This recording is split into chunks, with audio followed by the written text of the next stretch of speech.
Welcome back, ladies and gentlemen, to the OPL, where Infernum is taking on the Direwolves. Of course, Direwolves just managed to grab a Game 1 victory in what was a very grueling, I guess, slow-paced game after what was a kind of quick start from Infernum. That was all over the place. Mickey, what are you looking at for Infernum of turning this one around? Yeah, so Infernum, just a bit inexperienced that game. I really feel like when they were ahead, they needed to capitalize a lot more.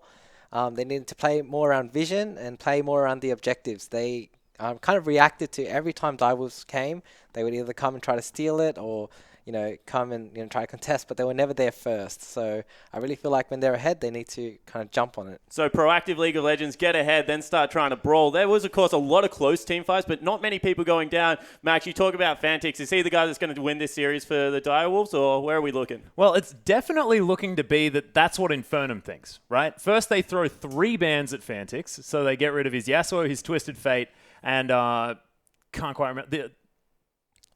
Kassadin was his final one. And then they first picked away the Gangplank, right? So Fantix, without 4 champions, the thing is, we know this guy is having this endless champion pool. Just ban the really, really strong champions. Sharp, of course, formerly a mid laner, so he can play the Rise, he can play the Gangplank. All of these sort of flex picks that they like putting into that top lane. We haven't even mentioned the Lissandra, which was untouched that last time round as well. There are a whole lot of options for this team, and maybe they need to get rid of the power picks as opposed to just singling out Fantix, who's always going to be able to get a champion he can play. Yeah, and it certainly looked like they were maybe even a little bit nervous after that first game. So hopefully they've calmed down a little bit, looking towards their bottom lane to get some more work done, because Stealthix really was starting to peak towards that late game. Do you think he's the guy that's going to be able to, I guess, get Infernum in a winning position? Yeah, I feel like in terms of the teams, the difference between the bot lanes is quite minimal. So if Infernum kind of capitalize on the bot lane scenario, bully out Ray, he wasn't playing as good as the rest of his team. Maybe they can kind of force a win from that. Yeah, that was kind of weird with Raze. He was, as Rusty said, he was prioritizing farm very hard to the point where he would be up in the front line, kind of tanking up a lot of these damage, and was getting picked on a little bit. Of course, we heard from these guys that they thought that maybe Direwolves would finish top 4 and Legacy would finish the first, but we want to hear from you guys as home as well. So jump on Twitter, use that hashtag IamOPL, and let us know who you think will actually be able to win Split 1. As I said, I'm really tossed up for this one. Chiefs, of course, took that big hit. Legacy obviously looked fantastic. Hallion's coming across. We've heard some good and very bad things about this team. So we'll see whether even someone new like Trinit can sneak in there and take it away. But this match in particular, now 1-0. It's the first best of 3 that we've seen in a regular season for the OPL split. Is it hard to make those mid-map adjustments? Or do you think this is something that teams will find relatively easy after the scrim practice? I think coming in to, just start of the season, everyone's kind of, rusty, so to speak. It might be a little bit hard for them to make those adjustments. Maybe towards the end of the season, they might be more used to it. And we'll start to see more changes then. I really feel like Infernum will stick to the style that they were playing and maybe try to, play a little bit better. So a little bit more of an elongated game as we saw that time, but just try and capitalize on the mistakes that we saw that Direwolves were making around the Rift. And, just got to hit it on one more time. Raze and Sharp, like Fantix in the mid lane and Sybil have always been the strong points, but it looks like Sharp and Raze are still prone to make these mistakes that can cost them games. Yeah, honestly, Raze looked like a liability towards the end of that game. I'm going to say it right now because he was so far forward, almost got picked out multiple times there on the Corki, had to use the defensive Valkyries, had to make sure he was getting out of there, and Infernum were just slightly too slow on capitalizing on this and jumping on it. We've mentioned that already. I have a feeling that they're going to have a chat to their support staff. They're going to understand that, hey, we were ahead for a lot of this game. If we had have made the proactive play, we could have possibly got something done here, and they're going to realize that they'll have to do it next time around. And if Raze makes those mistakes again, I have a feeling he's going to get punished. Yeah, it certainly looked like, the double AD comp. It's one of those comps that is very hard to execute on because you don't have that tanky front line, especially if you have a mage in the top lane playing against something like Tom Kench, which, Minky, I believe you brought into the OPL scene. Yeah, can get you caught out of position quite often. Yeah, one season too late, unfortunately. I really feel like they could have used the Tom Kench ulti a lot more aggressively to make picks. I mean, Ryze at top lane doesn't have very, very many escapes. So, Tom Kench and Nidalee could have pretty much bullied him a bit more, put a bit more pressure in the split push lane. So coming to next game, hopefully we can get some of those. Yeah, we even said late game there was maybe some opportunities to use that a little bit more aggressively. But guys, we are ready to get into game 2. So I'm going to throw it over to the casters to get us onto the Rift. Thank you once again as we are going to get ourselves into game number 2. We talked about it, Rusty. Long game to kick things off here. Yeah. So then best of 3, of course, it could go the distance. So maybe at home, grab your popcorn and your drink because we could be here for a while. I will tell you that the first draft was too hard to keep up with. True. I couldn't actually get it started words so out. quickly. And then it started to gradually slow down until we had a poke-off between both of these teams. So wouldn't be surprised if Infernum, again, continue with that same style. We know the Direwolves can be a lot more versatile in their drafting. And a lot of it just comes down to what do Infernum actually want to ban. Direwolves are the first pick this time. Yep, we are going to swap things around, of course. Things have slowed down just a tad from our last draft, but Tom Kent's going to be banned away. I do like that pick away from Jack Attack, and Cassidy actually banned there as well, which we might just see the same 3 Infernum bans. Just take out the Fantix champion pool. That's probably what it will be again. The Twisted Fate, the Cassidy, or the Fantix special. The Yasuo is the new addition that we haven't actually seen a lot of bans away from him yet. But if they continue along that train of thought, Rise is up, Gangplank will still be up again, and these are champions that I honestly don't think you give the Direwolves above the Cassidy and the Twisted Fate, solely because they can be flexed. Yeah, the GP could be the big one there as well, if it's let through. So Kindred banned, Gangplank will get banned, so clearly Infernum have the same ideas here as well. As Direwolves are considering their final ban here. 20 seconds left, but they're going to go with, again, pretty standard ban here. Dr. Mundo taken away. Getting rid of the tanks, of course. Jack a Tank, very good at playing those champions, so don't let him have it. So we do have TF open, but most of the times we saw Direwolves draft Twisted Fate last season, they drafted it quite late. Yeah, because blind picking TF as your first pick is quite dangerous. What they do know is the options available, so they can actually mind game it. They know Direwolves, they want to pick Twisted Fate if it's available. Infernum may just pick to counter the Twisted Fate, and remember, Rise is still there. Yep, Rise of course available. Plenty of good picks actually, and even Trundle, which saw decent play there from Whiffle in the support position, which would be another nice pick, and even a pick away from Jack Attack potentially. It was banned by Direwolves. No, it wasn't, because Whiffle picked it. Never mind. It bans others' tanks. Sometimes it's hard. But at least hovering the Trundle to start things off. Thanks, buddy. And there we go. It's locked in. All right, so they lock away the Trundle. Malphite is something that I'm going to say is mostly oceanic in feel, so that's an interesting decision. And there it is. Malphite Elise. Yeah. I mean, it is the Jack Attack special. Okay, it's entirely the Jack Attack special, but you're picking a big tanky champion first. Malphite, I'm not going to say has direct counters, but you can mix up the damage in your team comp so that Malphite can't stack armor against you. If you force him to build magic resistance in laning phase, then in the mid game, he might not have enough statistics to deal with the rest of the team. And he is a one and done style of champion. Very difficult to do anything if the ultimate doesn't connect. Yeah, we saw this, Tom Kent from the last game. Very hard to kill, but not impossible. Malphite feels a whole lot squishier than Tom Kent, so we'll see how that one works out here. So we're going to look at Ezreal, actually. Again, it's locked in. There's Lulu to follow, so very open draft to start things off for the Direwolves. Yeah, the Lulu is another champion that has gone unnoticed in the first game. Of course, Fantix shows that he can play the Ezreal if need be. Sharp was a mid laner before he was a top laner, so Lulu always going to be on the agenda for him, and Kuden can definitely play that Trundle. So a lot of versatility, as you mentioned here, for the Direwolves. And really, their next part of their draft is just going to be cementing the team comp that they actually want, because Infernum just target Fantix. Yeah, I mean, that's three bans away. We saw a pick away on blue side as well for their first pick, so we have potentially already the Ezreal for Fantix, but can, of course, go for the Twisted Fate if they want. If Infernum want to take it, they probably have to take it here, but with so much flexible drafting on the blue side, it's a little dangerous, but they'll stick to their guns. Alistar Lucian, so still think it's going to go back to that AD carry. I do like the Alistar pickup this time, though. It gives a very big natural front line to complement Jack Attack, whereas it felt like Whiffle on the Trundle was he was tanky, but he never actually got through the beginning of a team fight, never actually survived the initial brunt without just running away. We'll have to crack a smile there, because I do like these hovers at least. Sybil is, apart from an aggressive jungler, a very well-known Zac player. And of course, Zac's been seeing some play here and there, as I think they're having a bit of fun right now. No, this is the Fiddlesticks patch, remember? Oh no. They've given him the new jungle item. Doesn't need a sheen. The dream, boys. The dream. Fiddle dream. We'll see.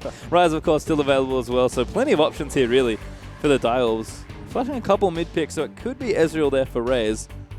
But we'll give them a little bit more time. 10 seconds left for them to decide how they want to finish off this draft. And of course, Infernum will have a counter pick here as well. Basically anything that does damage will be a very nice way to complement, unless they want to complement the damage they already have. Yeah, no just taunting us. Yeah. Lots of taunts. Bit of fun there, but it is going to be Zac and Twisted Fate locked in. Like we said, the Wolves do tend to pick TF late, but they've set it up quite well here. That will leave Raze on Ezreal, of course, but he should be just fine there. Definitely will. Of course, Ray's a very competent AD carry, has played a fair bit of Ezreal. Sybil on Zac is the one thing that I really like at the moment from this Direwolves side. He was the Zac guy before it was even popular. He's definitely even played it last year, I believe, in the OPL. So plenty of plays on the champion, both in solo queue and in the OPL. And last pick, Ari, actually, from mid base. He probably expected Twisted Fate. Yeah. Had the Ari prepared. Yep, so red side, they do get the last pick. It may have been a little bit of a struggle, not knowing who you were going to be against when you're on blue side. Direwolves can flex whatever they want. They did it again, but they have to show their hand before Infernum get that last option.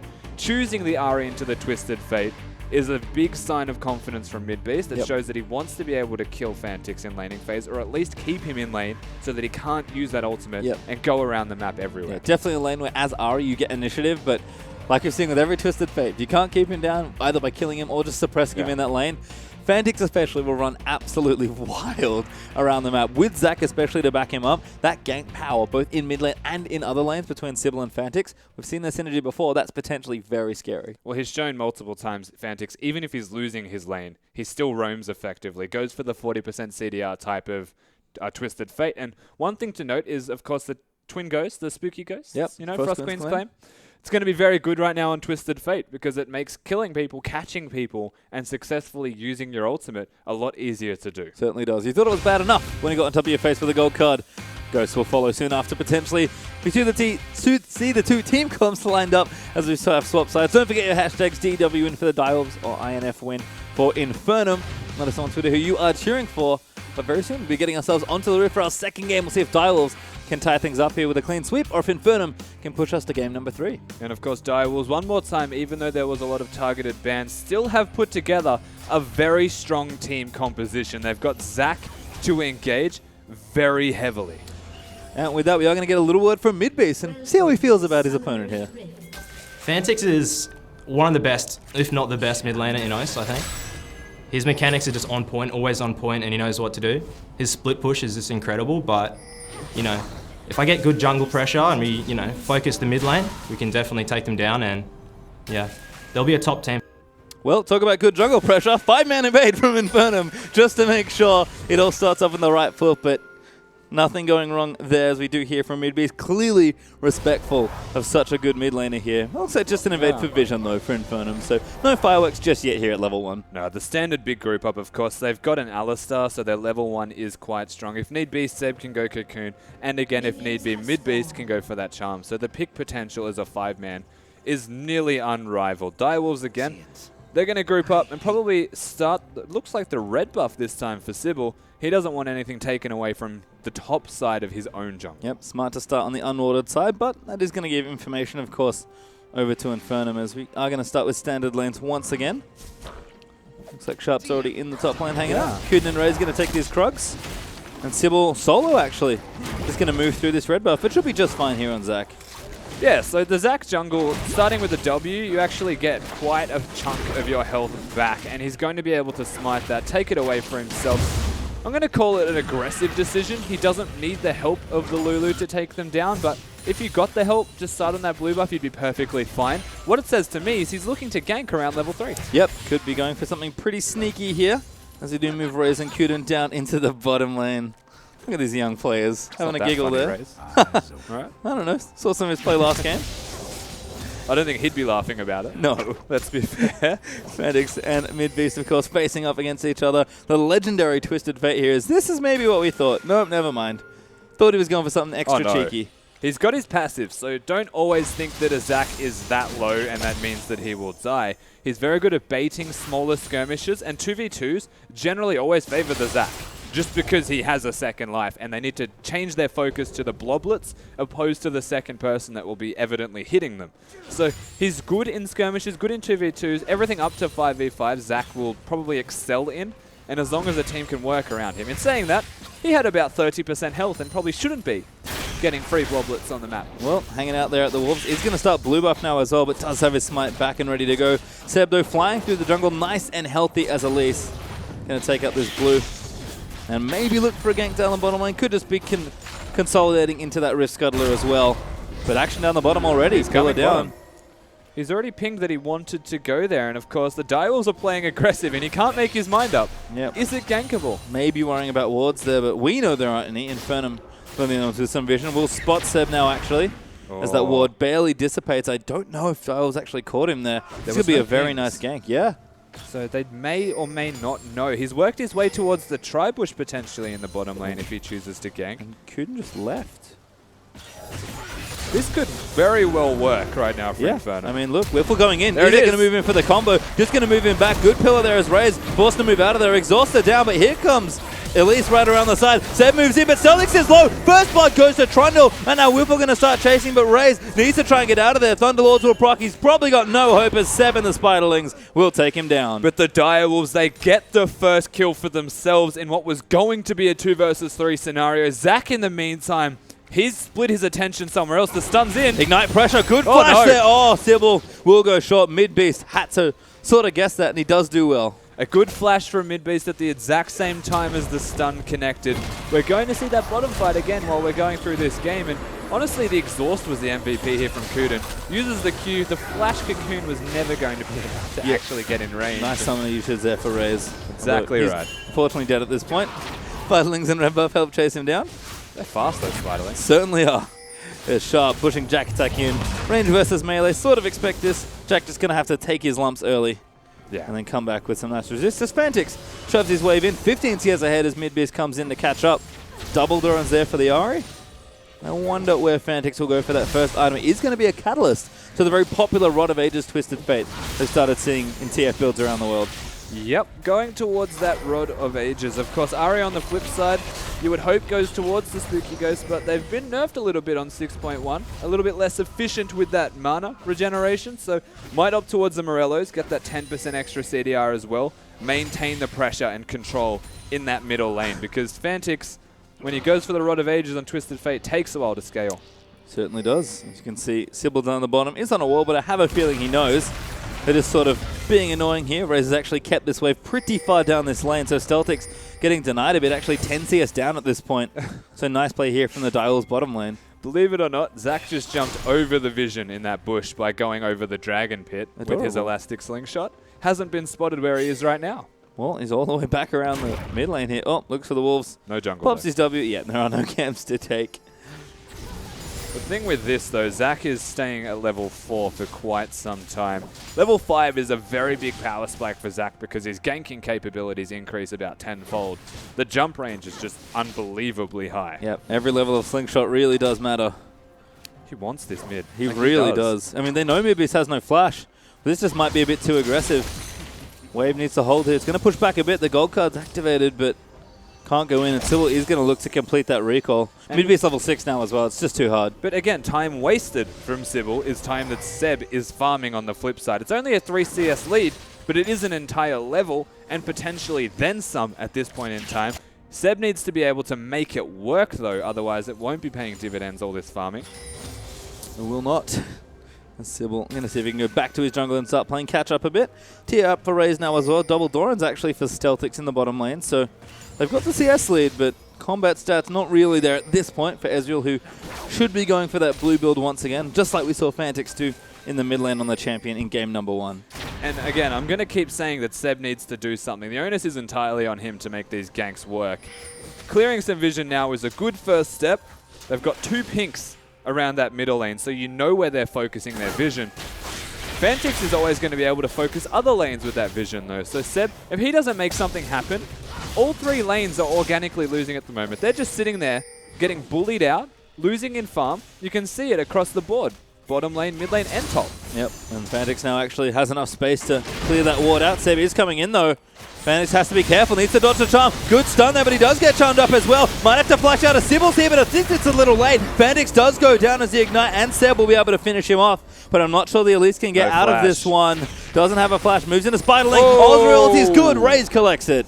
Raze getting the kill as well, of all people. That is going to be bad news for Infernum. In saying that, a fantastic charm out of Midbeast. They do get Fantix. Fantix not having flash available anymore means repeat offenders in this middle lane could work out for Infernum. Yep, see Raze playing pretty far forward. Does get comboed. Stealthix going to move in, but a nice pillar. Going to interrupt some of that. Does take the damage though. Kuden starts chomping on Alistar. Probably pretty tasty. I'm going to say that wasn't very efficient trading from Stealthix. Basically granted that kill right, or not the kill, the out trade right there, but opts into just doing a bit of damage. And honestly, that was about 30% of Elise's health. Yeah, Ezreal ulti when it doesn't touch anything but one person does quite a lot of single target damage, so... It's also with just a tier, to be fair. Yeah, I'm impressed. Raze with a pinpoint accuracy cleans Seb off the rift, at least for now. He's back, of course, farming up towards that top side on the red buff. And just having a quick look. Pretty early items here for top lane. Seems that we are in a farm fest, which is to be expected. Sharp again, getting a small edge here in the lane, but relatively even as Rod of Ages not quite there for Fantix. Seems like Abyssal up for mid beast as well. So really respecting a lot of the early game damage here. I mean, yeah, mid-beast working towards that Abyssal Scepter will still have a lot of pressure in this lane. No spike to be seen from Fantix until the Rod of Ages is done. And even then, it does become efficient with Rod of Ages, but becomes so much more efficient the longer the game goes and starts stacking. Until such a point where I would actually say Fantix is able to fight mid-beast, honestly, I don't think it will exist because it's going to take so long to get the spike. Looks like everyone just farming up for now. Fantix does have his blue buff, but just going to use that to farm for the most part here. Dials have repinked the left-hand side as well, so we have pretty big power struggle for vision. As Kuden does spot the blue buff. In fact, they're going to take it. Sees a pink wall though, so Infernum know exactly what's happening. Kuden though, just going to get in there and take it. And this is a very nice play. Could be dangerous. Raze really wants this blue. Oh no, it reset. That is not like a good time. Not like this. But I mean, Infernum aren't coming. They're just way too scared of the Twisted Fate ulti, and Raze does get it. A steal literally out from in front of them. Yeah, and basically, Wiffle watched it happen. Lucian, Celtics decided he didn't want anything to do with it. Instead, he wants to continue to farm, but he's basically sitting under his turret. Sybil's working out of vision. Oh, Fantix in trouble. Does juke the charm though. Now going to have to go back in, but he doesn't get the stun card, and mid-beast collects him. And this is it, one more time. Repeat offenders in the middle lane. Seb should be focusing Fantix. Mid-beast even said it himself in that snippet that he thinks that they can win if they focus him with that jungle control. Yep, and there's a good bit of pressure from Seb. Perhaps a little late as the Rod of Ages is up for Fantix, but it's like step in the right direction here for mid-beast. He's going to catch up a bit in CS as well and collect a nice refresh on the blue buff because Raze stole his. Well, look, mid-beast in a much better position this time, actually getting the kill himself as well, so starting to get some gold back in his favor. In fact, you would wager he's almost a little bit ahead now. Doing well, this Infernum middle laner. In saying that, the rest of the team, not so much. No, still a bit behind in mid, but that's, I think, mostly Twisted Fate passive and Immaculate CSing helping out there. Raze down the bottom, by the way. Happily bullying 1v2. Yeah, Wiffle's going on some ways in a mission, actually, in the mid lane. But with Sybil behind him, Raze pretty confident. There's a ton of vision around this bottom side. Raze just playing very aggressively, much like we saw in Game 1. Yeah, he's got the blue buff, so he's actually quite comfortable using only his Q to trade because Lucian will never be in range if it's only the Q range being used by the Ezreal. So smart play here from Direwolf's bottom lane, or I guess the 1v2 in the Direwolf's bottom lane. But Sybil's holding his hand just from, really far away because that's what a Zac can do. It is, and we see level 7 Zac now, so Sybil getting towards that max elastic slingshot range. Haven't seen any pressure just yet here from the gank, but just going to keep farming up. He's got the Cinder Hulk completed, so nice and tanky early on. Sharp is going to go for that Frost Queen's claim. So we are going to see at least one here to help chase down potential Infernum members. But I think the biggest thing, you mentioned this in the pregame, is that Fantix has not had a chance to ulti yet. No, he hasn't had a chance to ulti. Mid-beast is always, whether he's winning or losing the lane, he's positioning himself offensively enough or close enough to the Twisted Fate that there's no actual chance of a roam. Whifflesticks is here with Seb this time. It's very hard to get the minions to the turret. Here comes the squad. Mid-beast goes in for it. Teleport's going to come down as well. Fantix gets combo charmed in there as well and blown up as that TP even got cancelled. Sharp cancelling it himself, of course. The Sybil's found Seb. Oh, Kuden's here as well. 2v3 with a support and jungler as Raze is also coming in. Whipple still has his ultimate, so he's probably not too fussed about this. And this is the pressure we were talking about. Raze will clear out the wave and do damage. Goes in very deep over the wall. So he'll keep the turret up, but this is bad news. There's Sharp now onto Jack attack. The slows it there. Jack's forced to burn the ulti. Sharp will not follow with his flash. You can see Lulu now starting to get traction in this lane as well. And that's against the magic resistance that's been built from Jack attack as well. So not too bad here from Sharp in this top lane. Starting to build some pressure as well. I mean, Direwolves, they just aren't helping Fantix. Like, top lane, he's doing okay. He doesn't have the teleport anymore. Ezreal's just using the ult to consolidate losses. But Sybil's focusing near Raze, and Kuden, honestly, I haven't even seen him on this map until Fantix dies, in which case he just walks mid and takes the farm. It was a nice roam, certainly, from Infernum, but they're not protecting their key player here, our Direwolves. Midbeast starting to get a bit of an edge. Actually is going for Frost Queens as well, as the Frost Ring built up now after that Abyssal. Now Rift Herald's being done as well as the Dragon, I believe. All right, so a trade here. Herald for the Dragon. Looks like it might be going to Sharp, although Jack does spot it. No sweeper up to try and clear that out, but the Herald's done. And he is going to go to Sharp, so that's going to be problems mounting there for Jack, although they do trade as Infernum will pick up the Dragon. Yeah, no ultimate available for Jack Attack as well, so not just trouble, some serious issues are about to mount in that top lane. Direwolves don't even need to go near there, honestly. Sybil one more time needs to try and either just force the ultimate out of Ahri to prevent a lot of pressure in this middle lane. Let Twisted Fate roam. At least the Twisted Fate does scale with items. Well, there you go, Sharp again. A little low in mana, unfortunately. But he's going to clear out the pink that he finds. Jack's going to try and stop him. Actually, maybe not the best idea here from Sharp. Doesn't even get the last order, and Jack's just going in. Doesn't have an ulti. Pings for help. Sybil is in the area, but low on mana. Sharp actually can't win those trades. No. He's going too hard to get a pink ward. He needs to recall. Doesn't actually have his teleport to go back to that lane either, so not effective use of the Rift Herald, I will say. Potentially could have been better used on Sybil. In saying that, if we can keep Jack attacking that top lane, maybe force the ultimate one more time, we'll call it a slight win for Infernum. Well, Stealthic's still working on his first item, but Ezreal, of course, finished his. Nice and cheap is the old Iceborne Gauntlet. Does have it completed now, building in towards that mirror mana once again. Raze still down here on his own, just kind of sneaking around in this bush. He's just, positioning-wise, Raze really doesn't care. No, I feel like Whiffle's just, Kudensor's just left him alone. Ghosts do get popped, looking for a jungler, but not going to find it. Seb's not even close. Yeah, good info, but Ghost goes a long way to realize that there's nothing there. Kuden going to slap down a ward as Whiffle and Seb are waiting here. Kuden does spot one. Sybil actually going for it, but he gets interrupted.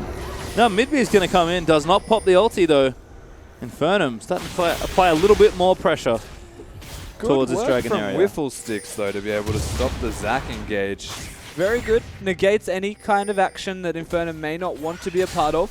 I will say though, the Jack attack is in a very threatening position to use that ultimate if he can just get out of this laning phase, but Sharpie got the recall in, and this is exactly what should be happening in this top lane. Corrupting Potion Lulu, pretty annoying. Oh yeah.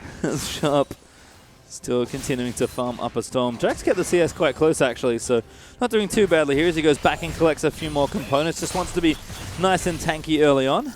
But we could see another big scaling combo for Dials. I think Sharp is going for a Rod of Ages himself. And much like the tier roll build from game one between the Ryze and the Ezreal, could take a while to stack things up. The 20-minute, 25-minute special from Direwolves here again. Sharp does get tower top though. If the pressure continues from Sharp, then they're going to draw Seb here naturally, as you're about to see.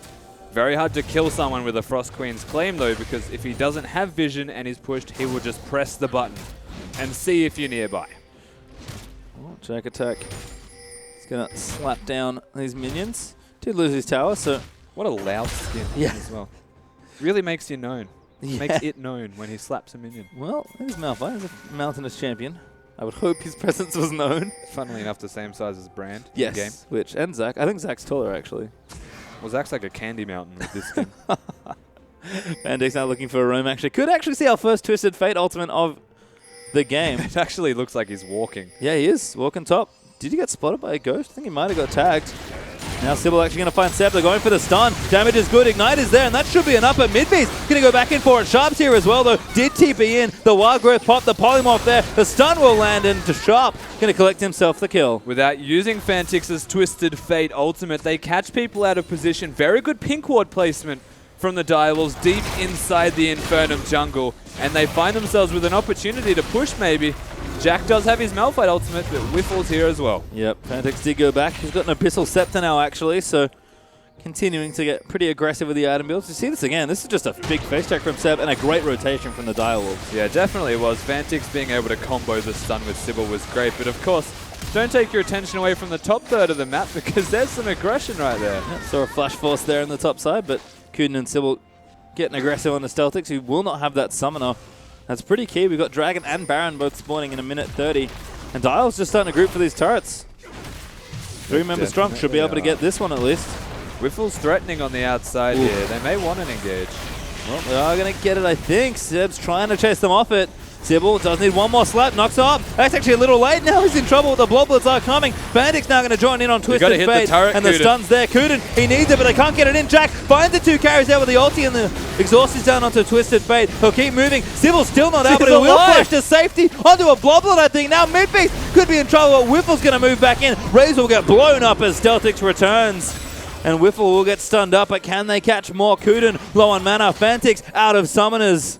They will not chase, but messy again from the Direwolves. Definitely messy. They didn't help Sybil to take down that turret. Very bad calculations from the Direwolves side in saying that Sybil miraculously gets out with his life. I have no idea how he managed to do that because look at Kuden. He should just come and hit the turret once maybe for his teammate. Twisted Fate comes in. Look, Kuden really wants to. He really wants to, but he's not going to as their attention was changed towards the rest of the Direwolves side. They do well in that regard to force the attention back onto them. But again, a big oversight as Raze, he pays for that. The rest of them do just get out. Yeah, used his healed actually to save Sybil, but did not get away with his own life. As Dragon and Baron are both up nice and soon. We do see a couple items being finished. Whiffle going to combo Kuden just to push him out of the area. Seb's going to get himself the Scuttle Crab. And Dragon is going to be our next point of contention. Drag attack top lane, no ulti, but does have his TP. Sharp actually no TP, so the Direwolves going to struggle to contest here. Yeah, I'd be very surprised if they do contest this one as Whiffle and Kuden. Kuden's in. Oh, God. Maybe not where he wants to be. He's going to pillar in. Dragon's actually not quite done. Raze and Bandic's going to go into Sybil, goes all the way over the top. Whiffle doesn't have his ulti, does get taken out by Raze, and Direwolves going to turn things around and claim the Dragon. That was the biggest Zac jump that I have ever seen. He was in the back of the Dragon, not even in the pit. And he made it all the way to the entrance of the blue buff. Welcome to the Zac changes, ladies and gentlemen. He's going again. Woo! Understep misses, gets stunned. But they are going to dive in for it. Kuden going to come in to protect him. Knock up Midbeast there. And that's going to force the ulti out as they'll take the turret as well. Direwolves spring to life here at 20 minutes, just like we thought. The Twisted Fate having 2 items. A nice charm onto Raze, but again, big spike for Fantix on this Twisted Fate. He's starting to put down a lot of damage. And he's gone in a defensive-offensive style of build. So difficult for Midbeast to assassinate him. Difficult for Jack attack as well. The only real threat to him is going to be Stealthix or multiple people hitting him. Good timing there as well from the Direwolves. Know that Jack didn't have his ulti even if he joined in. So not too much to worry about there. Whiffle actually caught again, but he pops his ulti this time. Sybil over the top is the threat to watch here. He's going to move over with a slingshot. What's it onto Midbeast? Goes straight in there, and the wild growth is good. Takes out Whiffle. Midbeast is dead, and Sybil's bouncing all over the shop. Jack attack. He's going to get himself stunned. Gets polymorphed as well and can't use it. A double kill for Sybil and a great dive. Direwolves again. Every single time Zac has used that elastic slingshot, they've found something from it. They're threatening with it one more time, but the Twin Ghost's going to scare them off. And another turret for Direwolves. A fantastic skirmish in the middle lane, working around their strengths and rotating superbly. And this game's just exploded at this point. A Dragon apiece, but 9 kills to 5 and 5 turrets to 0. Maybe make it 6 as they push down the bottom. And they're 10,000 gold ahead. They're so far ahead, and honestly, it came down to laning phase. Infernum were really struggling from just last hitting. The lane pressure, everything. Fantix, this is all coming down to Kuden placing pillars as Trundle. This engage from Sybil one more time, very weird angle.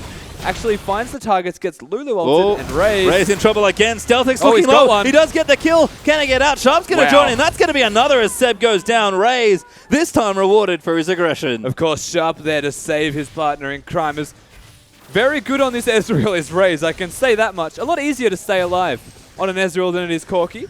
And it's starting to show. I don't think I ever want to see him play like Ashe. That's the only thing. Oh, God, Whiffle actually finds Sharp. Charm will land. No, not quite as the Wild Growth popped in again. Whiffle doesn't have his ulti. He's dead as Sharp takes him out. And Jack's coming through now. Does have the ulti and the flash ready, but pretty tricky targets to catch. Kuden going to rotate in as well. Sybil also lining up for a dive. This could be the 6th turret now taken out with the Direwolves. All of a sudden, pace is on here. We thought the first game was long. This one's looking to end very quickly. Yeah, the heat's definitely rising for this Infernum side. They haven't found an opportunity to use Jack Attack's ultimate on this Malphite, and honestly, the more that the snowball continues, the less impact that Malphite ultimate will have, as it just feels like Sybil is able to do what Jack Attack does, but on a 10-second cooldown. Yeah, and Sybil's Zac play has been superb in these last few fights. Certainly something we expect from the seasoned Zac player, but you can see why it's a pick that really, even though a few people are playing, he's definitely the one to look for, as Twisted Fate's going in somewhere. Fantix is in topside. Seb is absolutely dead. Goodbye, friend, as Fantix collects the kill. Sybil just bounces around for a bit of fun, and now they'll start pushing top lane. It's such a great ultimate. He's also got the best joke in the game, to be fair. Turns into a giant blob. Sybil one more time with Fantix. It's good to see the Twisted Fate ultimate being used aggressively. Now they're going to get themselves a Baron, most likely. And this, again, aggressive play from Dials, much more proactive than they were in game number 1. You can tell how they play when they think they're behind versus when they know they're ahead. Yeah. They are looking to close out this game in lightning fast-paced. Baron will go there as Sybil smites it away. And Infernum are in a whole lot of trouble. They definitely are. Honestly, Midbeast, there's nothing he can do at this stage. The Twisted Fate is so far ahead of him. The split-pushing options are there for Direwolves. They've got the team fight option themselves. And honestly, if you're Infernum, your only bet that you can go for at the moment is hit the miracle Jack Attack Malphite ultimate, follow it with Midbeast and Stealthix, and take someone down. Well, the items are starting to stack up here, so unfortunately for Jack, he might not even be that tanky at this point in the game. No. Just a Spirit Visage, really, and a couple of tanky components. He will die swiftly to the Direwolves damage deals. As you can see, they're starting to keep pushing in. The Baron's still there. They've got a little bit left, probably about half or so. Actually, quite a bit more, almost 3/4 left for the Direwolves. Kuden's going to slap down a ward. Nope. I'm going to see a bit of a split push. Fantix can drain whenever he wants, except he doesn't have his ultimate. But he's more than a threat on his own here, especially against Jack. Yeah, honestly, Jack Attack can't deal with him. He's going to need a help of probably Midbeast in this case, and they're going on Ulti's him. out, Fantix, nice to flash, but does Sonya's. Very nice little trick there as Midbeast does move it back in. Needs the gold cut, couldn't find it on the first rotation, but Midbeast going to be the target as the exhaust comes down. Now Jack just going to get kited around. Fantix will not die. The wild growth pop. Jack gets baited in. The polymorph once again. Fantix collects the kill. 5v4 now for the Direwolves. And they even give the kill to Fantix. That's a little bit insulting now. Sybil's in. That's really Straight good. in, but he gets cancelled by Whipple. Pops the arms, but doesn't quite collect anyone. But the base is now broken, possibly in 2 places. Direwolves get the bottom in Nexus turret, inhib turret. They'll claim the inhibitor itself, and also working on mid. Look at that, synchronized destruction, and this could be game. They should be able to end the game from here. A desperate engage is needed from Whipples. He doesn't even have the flash until about now, and it's looking quite dire. Certainly is, but not for the Direwolves, as they're looking to close this one out. Didn't you? Sev, he's going to flash out a Sybil, but he's just zoning him away at this point. That's going to look to end the game. The Baron buff is still here. And Infernum, no answer. Nexus turret falls. That's one last stand. Can they make it happen? Ray's going to go in. He might get punted into the fountain, but Sybil goes back in, takes out Elise, bounces around it. Wild Growth is there as well to keep the AD carry up. And Fantix might just look to finish the game, but they'll pad the stats for a while. It's a massacre around the Nexus, but the Direwolves sweep Infernum 2-0. And it wouldn't be a Direwolves victory without Ray's trying his absolute best to die at the end of it. A very clean-cut victory for these guys, and polar opposites from game 1. Absolutely. Less than half the time, I think, to finish game 2 versus game 1. And just great play there. Yeah, first game of the Direwolves. What a great showing from these guys. Good work to them. That's the play we expect. We get a little bit more as we throw ourselves back to the analyst desk. So the Direwolves are able to take this one in much quicker game time. You know, probably halved it there. 56 the first time around. That one was mid-20s. And let's start with Infernum, because, you know, we heard from Midbeast, they came, and you said it as well, Atlas, they came into the Summoner's Rift with a game plan, and that's what you like about Infernum, and that was to camp out that mid lane. Yeah, they wanted to make sure that they got on top of this Twisted Fate, right? So they left it up in the draft, they allowed Fantix to get this pick, and then Midbeast, of course, goes back to a comfort pick. He loves his Ahri, always has, and would always want to jump back on that champion if he can. And what their plan was, of course, was to let's just sit in his lane, grab Seb, pick him up, chuck him there every single time, and camp him out. And we've got some replays available. We can have a look at it because it was relentless. He died 3 times. It certainly was. So as we grab these up, Minky, take us through it. There's an Elise, there's an Alistair, and there is an Ahri. Let's have a look at just how much they run over Fantix here. Alright. Alright, so Seb's coming in. They go for the level 6 power spike of Ari. They get the kill, and Another one here. They one just here, another dive, and you can see that the game plan to pick on Fantix, there's even a third one as you throw Whiffle underneath the turret. And so Alistair, he's there as a big tanky guy at level 7. He didn't even have to burn the ultimate, so they couldn't re-engage on it. All of a sudden, you see the Elise and the Ari, and you think, wow, all of a sudden, this is pick League of Legends. Like, they've got such a good game plan. Green wards are eliminated for the game, but what they didn't take into consideration was how long the engage is from the Zac, from the Twisted Fate, and just how much map pressure they had on the side of Direwolves, which won them the game. yeah. So dealing with Zac, his leap is just so far. Like, you need to have you need to have really good vision and just a bit of awareness of playing against that champion. It's very different from all the rest. I feel like Infernum, they kind of tunneled too much on the mid lane, and it just left Zac to roam and farm up and get to that power spike. Zac is traditionally very weak early, so they should have bullied him a bit more, got a bit more pressure in the jungle, but they just kind of let him do his thing. Yeah, and I know that what you want to hit on, Atlas, is even though the mid lane was bullied, no gold deficit for Fantix because he farmed so well, and that opened up the bottom lane for Direwolves to start to capitalize. Yeah, and this is the thing. I mean, Raze was playing overly aggressive last game. We definitely gave him that credit, but this game, he was dominant. They had a 2v3 fight at the very start of this game. First Blood went over to the Trundle, but that was at the deficit. And I mean, Raze ended up falling over, grabbed himself the extra assist, and then proceeded to, as Seb was just in the mid lane the whole time, the 2v2 just went all the way in his favor. Top lane was the same. Sharp got so far ahead of Jack Attack, kept the bully on, took the turret. Yeah, and that's what I really want to show. We're going to pull up another replay for you guys. Atlas, I want you to take us through this one because this just shows how far every single member of the Direwolves, even Fantix at this stage of the game, is ahead of their counterpart and what they can do to bully the other team. Yeah, that's exactly right. You can have a look already as this is paused because look at those numbers in the CS. 20 CS ahead in the bottom lane and it's ahead in the top, but it's because Sharp's been roaming around the map. You can see mid already. So as we play this one out, it's all about Direwolves just getting the team fight that they want. Whiffle gets caught out here, pops the ultimate immediately, but look at how freaking fast Sybil goes. Right in amongst it. The wild growth is right there. Sharp on top of his Lulu play this game, just facilitating the rest of his team. Jack Attack, nothing he could do. And Sybil's just a monster. Yeah, he certainly is. Time and time again, they were just able to take up these structures, come up with good team fights, and that does mean the Direwolves will get the 2-0 on tonight. So as we take a look at the schedule and the coming matches to come, of course, we have another game tomorrow night, Legacy versus Skin, and then the double header as well as the OPL Legend matches. Trident will take on the Chiefs, and Halion will take on Avant-Garde. So tomorrow, Legacy versus... I just see... Who's going to win the game, Minky Whale? Tell me right now. Well, I don't want to be too biased, but I really think Legacy have it in the bag. Whoa, really? I was expecting you to say Sin. Legacy coach? That is very interesting. Atlas, coming to you. You on this Legacy hype train, or do you think Sin have this one? Well, actually, I really like how tidy the roster swaps were for Legacy, of course, so I'm going to hand it to Minky Well. I think that they're probably favorites to win this one, but I've heard about how hungry Sin are, and I'm really excited to see how they play on Summoner's Rift here in the OPL. Yeah, Sin were also my dark horse. I think that they do have a chance, but that's all from us tonight, guys. So thank you so much. Tune in the same time tomorrow night, 6 p.m. Australian Eastern Standard Time. We'll see you then.